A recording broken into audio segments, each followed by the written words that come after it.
Yeah, we're going to take a look at the Furiosa trailer, a Mad Max saga. We're going to go, not the latest one. The latest one's like a shorter one. So we're going to watch the one that was released like a month ago. The one that we've all seen. We've all enjoyed. Let me see here. Make sure this is on.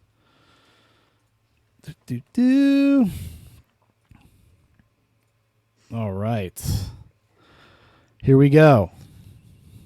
I don't know. How you feeling? Do you have any thoughts before we begin? We're already at Eve picking the apple right now, and yeah, exactly. Yeah, I know. Now we're getting heavy-handed. Now we're this Garth is getting Marenghi. a little too much. Now we're Garth Marenghi now. Yeah. Furiosa! We've come too far.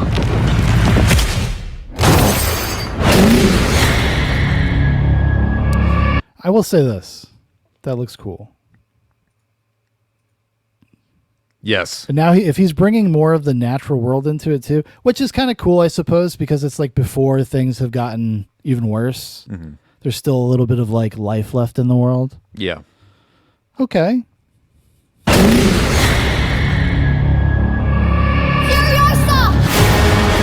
They took Furiosa!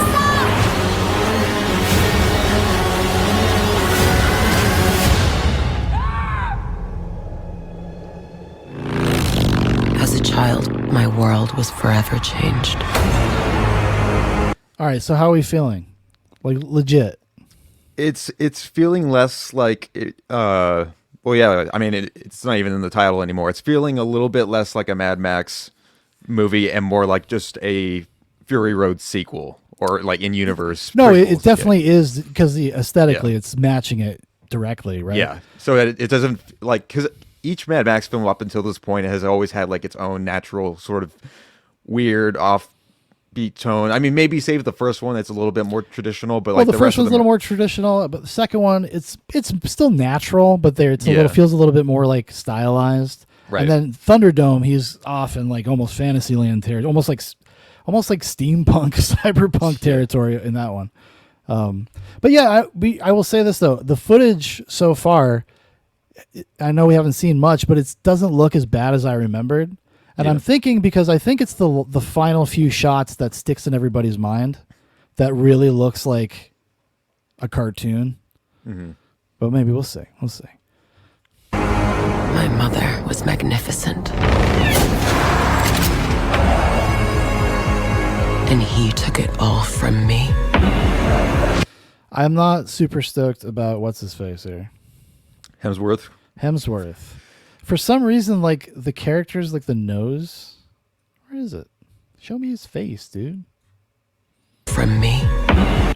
Also, why make him like Wasteland Thor again? Why you think they would do something a little different? Well, I think they're trying to it's like trying to reference like Immortan Joe and like Lord Humongous at the same time. Yeah. Like trying to like put out that thing with kind of a wild man look to it. Or I mean he's got a big red beard. Goodness gracious. But I mean this is what kind of signaled to me like that this was going to be more cartoony. Yeah. Like it's going to be, even though I feel like the material should be pretty dark, it just feels like it's going to be a much lighter movie. And a part of it for me was Chris Hemsworth here when you hear him talk. It's just like very like a caricature. Yeah. Even more so than has ever that has ever been in a Mad Max movie. Even Lord Humongous. Who do we have here? She's from a place of abundance. This is our destiny. My childhood. My mother. I want them back. Oh, dude, she was in the War Boy gang. She was in the V8 gang. Yeah. You know, I do have this prediction that, you know, with every Hollywood studio project that just gets released and usually has like some of the most infuriating or frustrating or just obnoxious writing, I can see Furiosa, or at least sequels to this, spawn into that, and they'll make an excuse like, well, it's a Mad Max story, so it's supposed to be weird and quirky and yeah, and they're not going to be able to use that as an excuse as much, or as like I don't know. Well, I guess we'll see if audiences embrace Furiosa. We'll see, because if they don't, I think they'll be done because, like I said, Fury Road was not like a smash hit. No. Trelling says Anya Taylor-Joy was one of the women that got her cheek meat sucked out, but it seems like it came back now, so she doesn't look like a bog ghost from the Two Towers anymore. He also says, why does he look like Captain Nemo from the League of Extraordinary Gentlemen? He kind of does. Yeah. You ever see that Stephen Norrington's League of Extraordinary Gentlemen? Yeah. Have you ever seen that? Yeah, Have you ever seen it? Was that Sean Connery. Sean Connery's last role, right? Yeah. The Captain Nemo's in it, and he has like that same nose. My childhood, my mother, I want them back. I want them back. I don't know. It just seems kind of silly. Yeah. I like Anya Taylor-Joy as an actress, but I don't know if she's really right for this. I don't know if she can really sell it. Like Charlize Theron could kind of sell this, like the kind of the grittiness of the character, and she kind of. Well, I mean, I guess maybe it's appropriate. She's young. She's supposed to be the younger Furiosa because it's like a little girl playing a tough person. Yeah. But maybe that's part of the character. Maybe that is what it is. I want them back.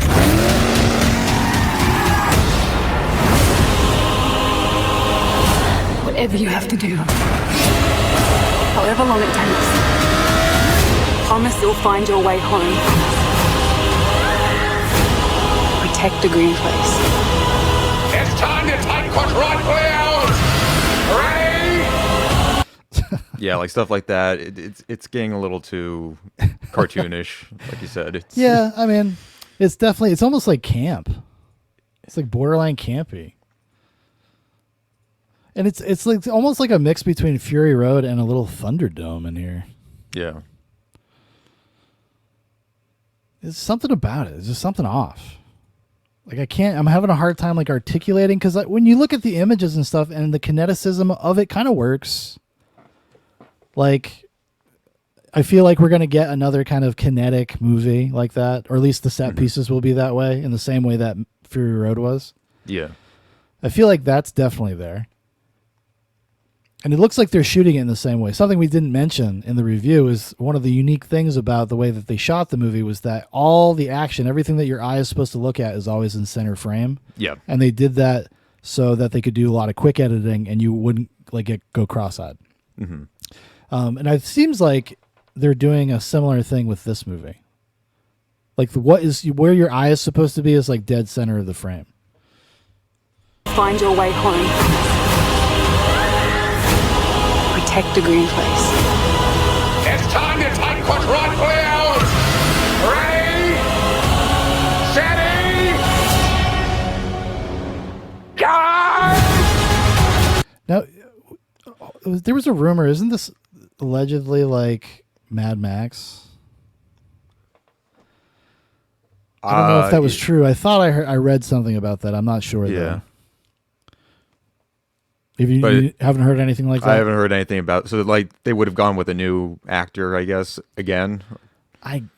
Well, they would have had to, because if they recast Charlize Theron, they can't have Tom Hardy then. That's true. Because that wouldn't make any sense. Let me see here. Trembling says, I know why they casted her. She has similar big expressive eyes, but she's very petite, where Theron is at least a tall chick. Yeah, that's true. I mean, definitely for sure, because she is like she has such a unique expressive features. Yeah, that 100%. Who's playing Imogen Joe in this? Oh, I don't know. Actually, I have no idea. Yeah, maybe probably some Australian guy. I hope. Yeah, some sweaty Australian man.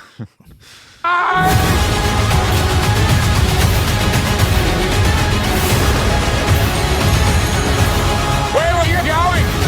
So full of hope. There is no hope. Oh, an echo, Fury Road. Remember, because Nux is like hope. There is no hope. If you find him, he's mine.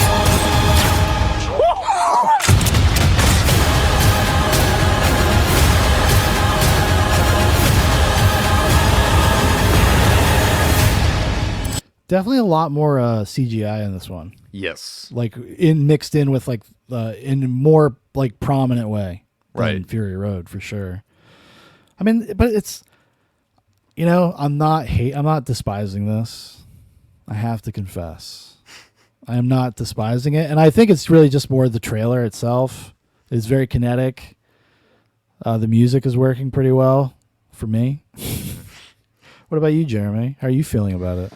I mean, like you, I'm going to see it regardless. I'm just not really jiving with the. Well, maybe that's the right the mindset. tone. Maybe that's the right mindset. Maybe we'll be like, whoa, he did it again. Yeah. Wow. Hopefully, maybe. I think we honestly do want to be surprised. I do. If it, Yeah, if for it sure. Can, if it can win us over. But Because like it feels like such a known quantity, like we were talking about during our review. It's like, well, you feel like you kind of know her story already, or know what you need to know. And demystifying her anymore is just a giant mistake, because it kind of takes away from her being one of these kind of mythic characters like Mad Max is.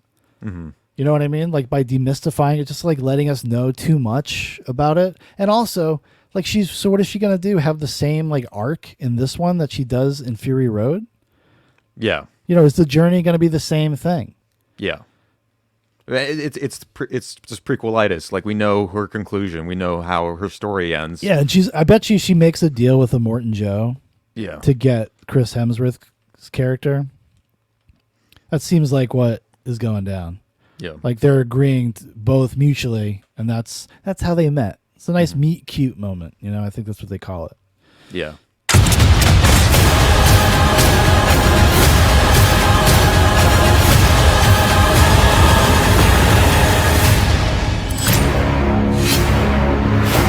There will always be. That's so. I wish they didn't do this. Like just like turning her into making her put on the official Furiosa costume. TM, you know what I mean? Yeah. Because now she just looks like she's wearing like a Halloween costume. Because yeah, like, I'm gonna go as Furiosa for Halloween. so she looked exactly the same way from now till Fury Road. Is that what we're saying? That's retarded. Like why? Trembling says cameo of Auntie Entity. Oh wait, hold on. Did I miss something here? No, I didn't. Cameo of Auntie Entity. I did not understand the reference there.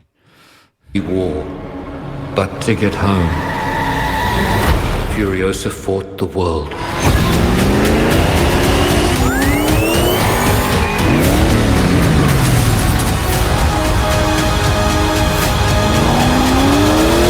This shot bothers me more than anything. This is what I think about when I think of Furiosa, is this shot.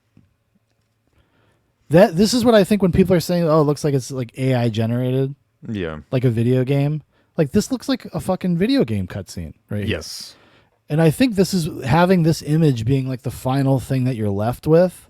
I feel like that is like the problem of the character. Or not what do I mean? What the fuck was I saying? Oh, the problem with like the movie, like the way they're selling the movie is like, if this is the final image, like it kind of leaves a bad taste in your mouth. I didn't, while watching this, I wasn't like I said, I kind of wasn't like despising it. I understand like the prequelitis thing for sure, because it definitely is that. It's like kind of corny in that way, like where it's like little cute callbacks to something that hasn't happened yet. But well, part of it's probably also George Miller's old man brain at this point. Like I'm sure he thinks a lot of this new technology is really cool. He probably and fun does, to play yeah. with. Yeah. That's actually, maybe this is AI. Is that the new scandal? Yeah. We're going to find out. Actually, like a lot of the shots in this movie are AI generated.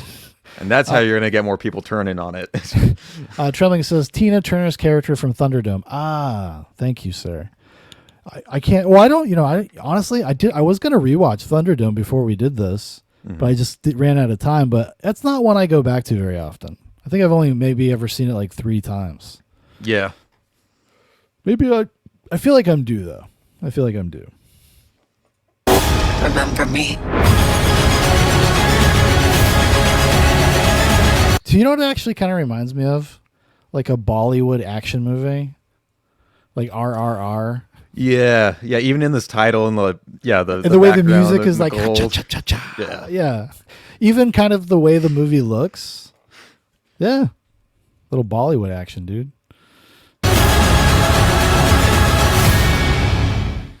You bring that up now. That is something I would see as a Bollywood Mad Max. Actually, yeah. Fuck yeah, I would. I would totally do that. And if you got 4 hours to kill, hope you like musicals. Yeah. I mean, I don't know, man. I definitely warmed up to it a little bit. I will admit. I sense that is not the case with yourself. Probably not as much, but I'll go see it. I mean, I'll be there opening night. Yeah, but I am alone. a sick fuck. Watching with my arms crossed the whole time. Yeah. Oh, I bet you think you're so tough, don't you, Anna Taylor-Joy? Not in my Mad Max. Tough. Yeah. Yeah. Where's my Mad Max movie? Yeah. Get out of here. Trebling says, I loved that one as a kid, but as I grew up, I could see the flaws, but I still like it more than most people. Oh, I don't hate Thunderdome at all. Like, I appreciate it for what it is. It's got a really cool look to it. It's got its own vibe. It's just you have to go into it accepting it for what it is rather than what you thought it should be. I will say Thunderdome is sometimes the one that stands out the most in terms of it not ever fully resonating with me the way the other ones do. And I think part of that is like anytime I go back to it, I always forget scenes or things that happen, and I'm like, oh yeah, that I always was a forget thing, what it's or- about. Yeah. Yeah, Like, it's just like this vague visual pastiche in my mind, right. you know? But I think it's because the movie itself is broader and vaguer, and it's more like meandering, and it's really just kind of more about the world and the people that inhabit it rather than like being about a specific task or something he's trying to Yep. accomplish or achieve. So it just, just not as memorable. But, I give credit where credit's due. Like he didn't rest on his laurels. He wasn't like, well, we're just going to go do another one. Like now that we know what we're doing. Yep. He's constantly, as a director, is constantly challenging himself. Mm-hmm. So that's like why even something like Furiosa, like I kind of root for him. I'm rooting for the movie, even though I have my apprehensions about it. And while I've warmed up to it a little bit, I want to say that it's like, I'm still not going to be running to the theater to see it probably. Sure. But I want it to be good. Like just specifically because I like George Miller. Like I just want him to do it again. Please, like maybe I'll just be so pleasantly surprised by the final product. Well, and I didn't make a real proper closing statement on Fury Road, but I think one thing that I also really love about that, as I do with the other Mad Max entries, is just the unpredictable nature of it all, and the writing and the performances and just the little quirks. It's always doing something a little bit different and original that I'm just not expecting. I don't know like what a character is, how they're gonna respond to like let's say like a Furiosa type like hightailing it across the sand. Like what are they gonna do? No, I'm sorry. No, so every time it's just like you. Even now, like going back, like there's always just like a new thing I discover. No, it's because it's so layered. There's so much attention to detail on every aspect of its design that every time you watch it, you'll probably see like 2 or 3 things that you didn't notice before. And it's and I think that's kind of why it maybe stands the test of time, right? Right. Like it does. I will say this: that movie does feel fairly timeless. I mean, maybe the only thing that dates Fury Road is that when they found out it was going to be in 3D, they inserted like shots of like CGI viscera going straight at the camera. That's probably the only thing that really dates it, but it feels like it has a timeless quality in the same way that the other Mad Max movies do. Like those other Mad Max movies just feel like, maybe the first one feels like a dated movie from the 70s just because of the style of the cars and stuff. But the Road Warriors feels timeless. Like it feels like it could be, that movie could have came out 2 years ago. Like it's that like well realized. Yeah. that well. Like, it's just a very thoughtful movie, even though they're like kind of like these crazy action movies and the stunts and everything. They're also fairly thoughtful about their hero and their hero's journeys. Yeah. And the beauty of Fury Road as well, I guess the reason why I was able to get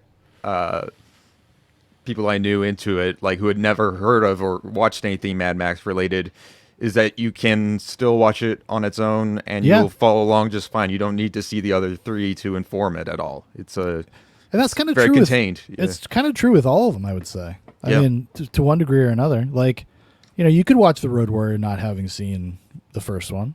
Yeah. And especially because they do like that. They basically give you a recap. Thunderdome. I mean, you could just watch that as a cool, like, steampunk, cyberpunk, weird, post-apocalyptic movie. Yep. Trumping says, the middle sags big time. I think he's talking about Thunderdome. He says, I assume that off-screen the other brides try and stone to death the one of them that gave herself up to Rictus. But yeah, man. Well, I know you got to go. Yeah, it's getting late for me, but thanks for...